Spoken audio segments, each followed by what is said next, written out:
The Central Highlands, the heart of Viet Nam, a land that is not only rich in resources but also holds vital strategic importance. Moreover, it is the lifeblood of the economy, a treasure trove of biomass resources, and the national energy supply. Losing the Central Highlands means losing a strategic advantage. Losing the Central Highlands means losing our very survival. Vietnam cannot allow that to happen. But why? Music. This is King Le Than Tong.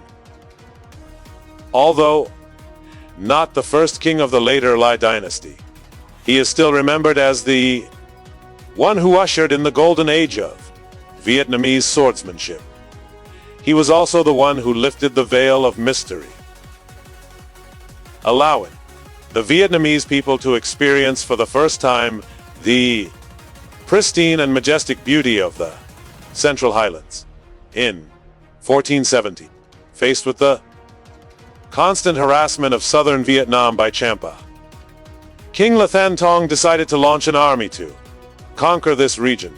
On May 1471, he personally led over 1,000 ships and 7,000 elite soldiers into the Thai Nai estuary to besiege the capital and return the territory. Faced with the overwhelming power of the Apui Viet army, Champa quickly collapsed. The Champa king was captured alive, and the problem of looting and destruction along the southern border of the country ceased from then on. Most importantly, this victory of the Holy Emperor brought a tremendous windfall to the nation. The Southern Territory, after successfully conquering Champa, he incorporated 3/5 of that country's territory into Dai Viet. This territory corresponds to the area from present Da Nang to Phu Yen. The remaining two parts were divided into small kingdoms that submitted to Dai Viet, including a region west of Thak Bi Mountain called Nam Ban, which is the northern part of the Central Highlands.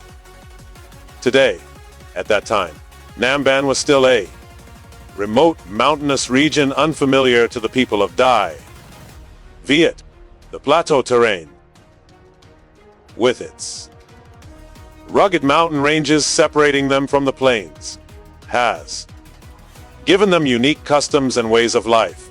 Therefore, although Nam Ban was the name given by Emperor Le Than Tong to the entire vast northern Central Highlands region, in reality, two separate states existed there.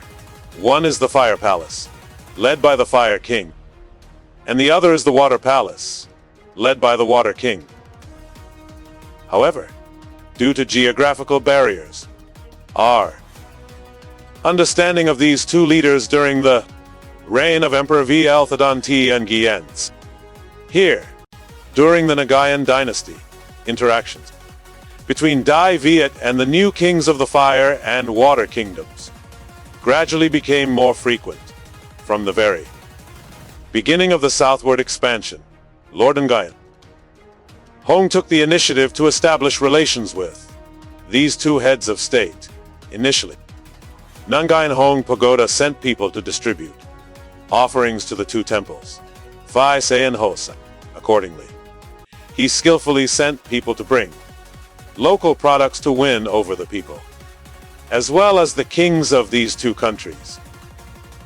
Finally, by 1751, contact between Dai Viet and Thuy Hoa Sai had become more frequent.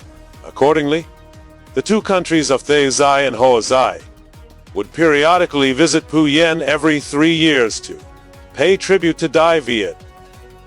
This relationship was maintained throughout the Nguyen dynasty. Everything remained peaceful up until that fateful day in 1858. The French colonialists began their invasion of Vietnam from the Sun Tra Peninsula. Gradually, their fangs spread wide and swallowed up what appeared to be all of Indochina. The ethnic minority communities of the Central Highlands who had only contact with Viet and neighboring kingdoms, could not escape this cruel fate either. In 1888, a Frenchman named Marina came here, chose Dak Tu as his base to conquer the local tribes, and established what he called the Sedang state. He was also the one who recognized the value of this land and reported it to the French government. In 1891, Dr. Alexander Yesen set foot in the Central Highlands and discovered the Lang Bi Plateau. Recognizing the economic value of this plateau, he proposed to the colonial government that it be transformed into a resort. It was at that moment that Paris truly realized the importance of the Central Highlands in their strategy for governing Indochina. Therefore, by 1899, France had forced King Anjakala to cede the Central Highlands of Viet Nam. Thus, the French occupation gave them full authority to organize the administration and directly govern the ethnic minorities in this area. However, in order to fulfill its responsibilities as a protectorate, France needed to first thoroughly understand this land. Efforts to survey and map this area are being carried out step by step. These meticulously designed maps made it easier for the French colonialists to rule the highlands. In 1945, when the August Revolution succeeded and the Democratic Republic of Vietnam was established, France momentarily lost control of the fertile Central Highlands. But the hunger of the colonial regime once again turned Paris toward Indochina. They were determined never to let go of their colony.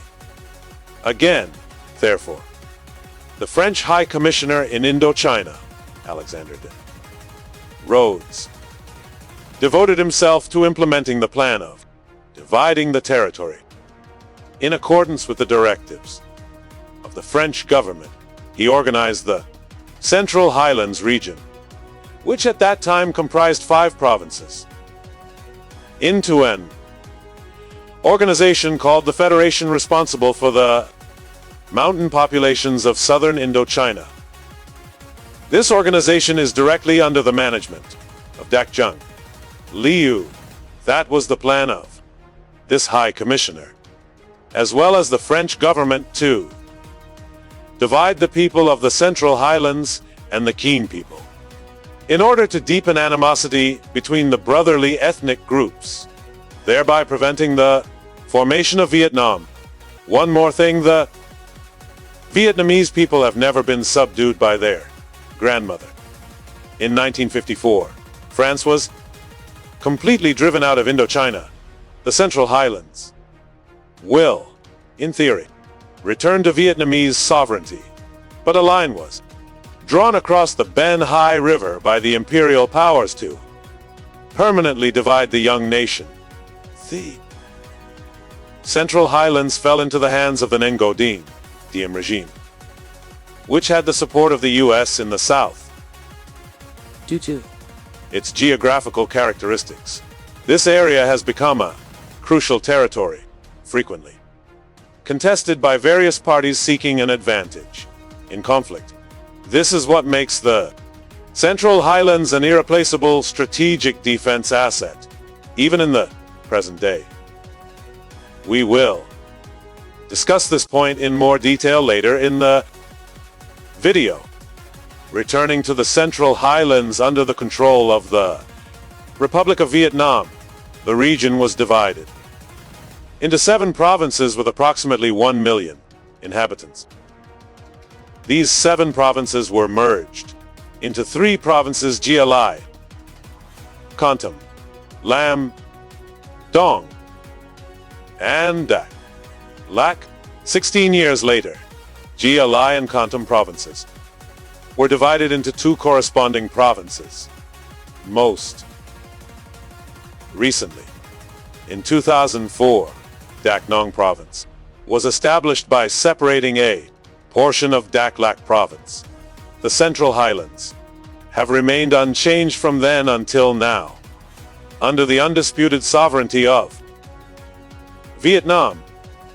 When you think of this region, the first images that come to mind are undoubtedly coffee, communal houses, gongs, vast green forests, and simple, friendly people.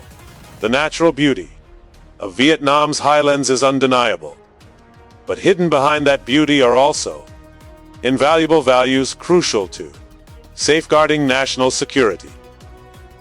And music. General Vo Nguyen Giap, the military master of the Vietnam People's Army, said this when referring to the strategic value of the Central Highlands. It's no coincidence that General Giap said that. Look at this map. This is the Central Highlands, but it's shown on an elevation map. The darker the color, the greater the average height. What do you see as the dominant color in this map? That's exactly right. It's red. This means the Central Highlands is a very high-altitude region. Running along much of this land is the Truong Son Mountain Range, the backbone of Vietnam.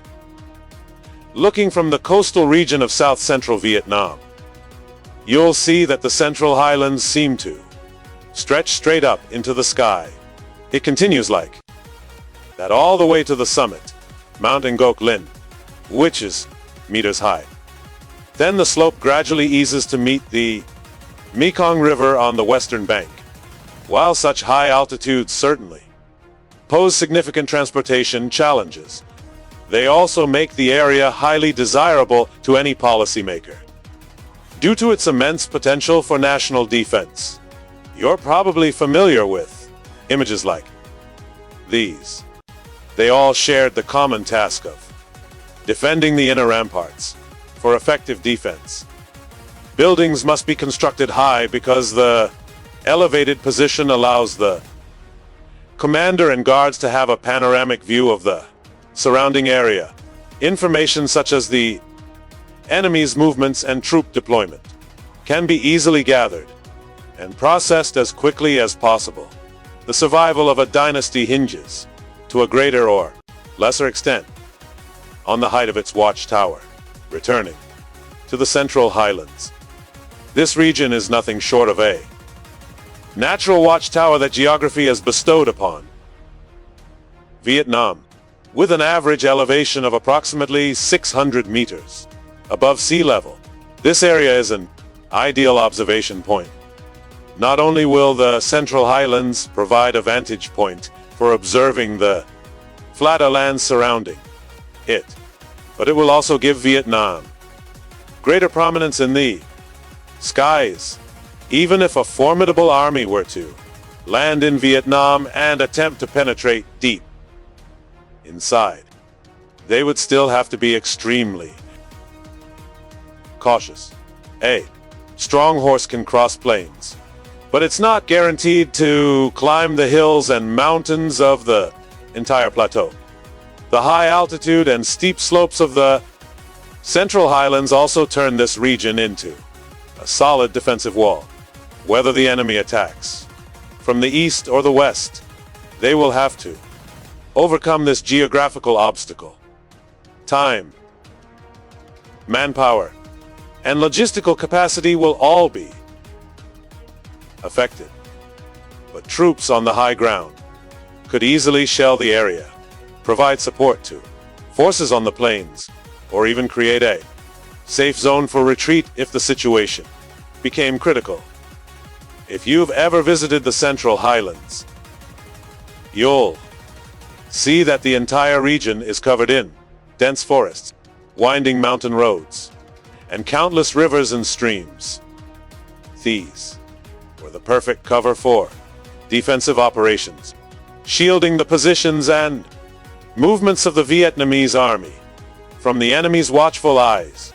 Thousands of years ago, Sun also advised the generals to occupy high ground to have advantages in both gate and defense. To this day, no one challenged this principle. And the Central Highlands continues to fulfill the responsibility that geography has bestowed upon it. A watchtower guarding Vietnam's security. Let's go back to the last century to see how skillfully the Vietnamese people took advantage of the geographical features of this land. This is the Ho Chi Minh Trail, a legendary route in the resistance war against the American.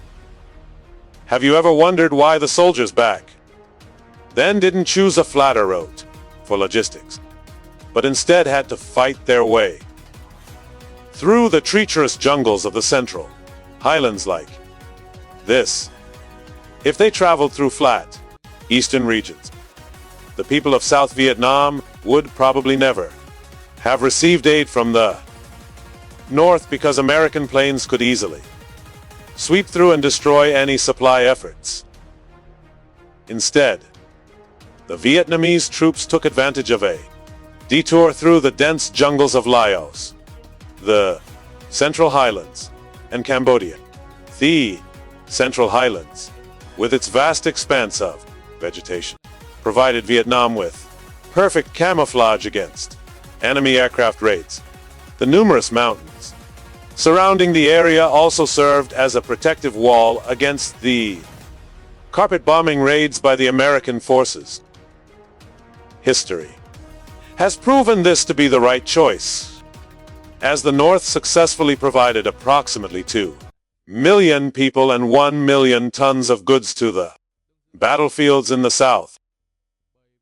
However, to talk about the strategic significance of the Central Highlands, we must mention the campaign of the same name launched in 1975.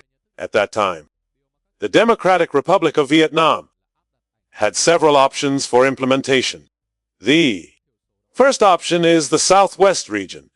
That sounds good. A flat, easy to deploy troops on. But wait, this area has an incredibly intricate network of canals, creating a natural divide. Sending troops here to attack would not create any surprise. The enemy could easily retaliate.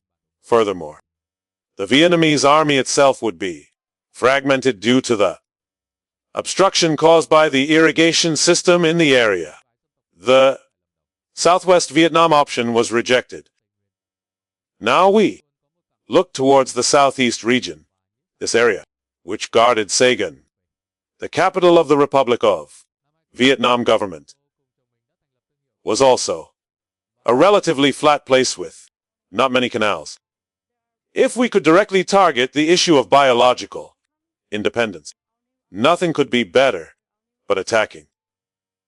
Here would be tantamount to shooting yourself in the foot, because the enemy could quickly call for reinforcements from the Southwest, the Central Highlands, and the South Central region. Thus, Vietnam pushed the Southeast region aside, leaving only one strategic area that, if controlled, could cut off the vital supply lines of the Dine Army, the Central Highlands. Yes, this area received a great deal of attention from the Nguyen Van Thieu government. The CIA revealed that half of the South Vietnamese army had been concentrated in the Central Highlands, highlighting the strategic importance of this region. This force could easily overrun the plains, threatening the survival of the Liberation Army. A harmless snake is a snake that has just started to bite. It would be better to cut off the military leadership that is firmly entrenched in the Central Highlands. From there, Sao Dat proceeded directly to liberate the Pound. The Phong Plateau in Vietnam was chosen as the target for the May offensive. Thus, the success of this campaign, along with the retreat of the U.S.-backed government, confirmed the accuracy of Vietnam's foresight in planning the attack. Geography has undoubtedly transformed the Central Highlands into a solid shield. But the factor that makes this land a treasure, no one wants to lose, lies in its people. Here we have a map showing the ethnic groups in the Central Highlands. This section lists 27 different ethnic groups. However, according to current statistics from the Vietnamese government, 52 ethnic minority groups reside in this area. The ethnic diversity that the Central Highlands have brought to Vietnam is undeniable. However, this also poses a major problem for national security. The indigenous people of the Central Highlands are inherently gentle individuals who always strive for peaceful coexistence with their Vietnamese compatriots. But from the past to the present, they have always been exploited by forces with malicious intentions to undermine the unity of the 54 ethnic groups. It all began during the period of French colonial rule over Vietnam. Do you remember in the previous part of the video, we mentioned that Dak Jong Liu